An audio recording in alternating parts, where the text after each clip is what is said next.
மச்சான் எங்கடா என் ஆட்டோ? இப்போ தாண்டா சேட்டு ஆளுங்க தூக்கிட்டு போனானுங்க.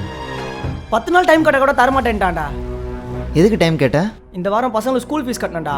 அதான் 5 நாள் ஓட்டி ஸ்கூல் ஃபீஸை கட்டிட்டு மீதி இருக்க 5 நாள் ஓட்டி டிவோ கட்டலான்னு பார்த்தா அதாங்களே தூக்கிட்டான்டா. இப்போ என்ன பண்ண போற? ஆட்டோ இல்லாமல் வேறு என்ன பண்ணுறது? பசங்களை ஸ்கூல் ஓட்டி நிப்பாட்ட வேண்டியதுதான்.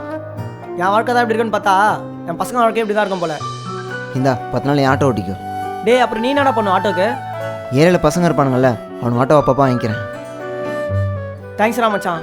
டேய் உன்னை நல்லா தெரிஞ்சுக்கோ, நம்மள மாதிரி கஷ்டப்படுறோம் கடைசி கஷ்டப்படுறது காரணமே நம்ம தான்டா. நம்ம சின்ன வயசில் இருக்கும்போது தான் கஷ்டம் அதுன்னு சொல்லி நம்ம படிப்பு நிப்பாட்டிட்டாங்க. நீ அதே மாதிரி உன் பசங்களோட படிப்பை நிப்பாட்டிடாத.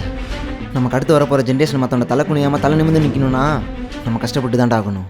ப்ரோ சவாரி போலாமா? உட்காருங்க போடா. வர மச்சான். போடலாமா?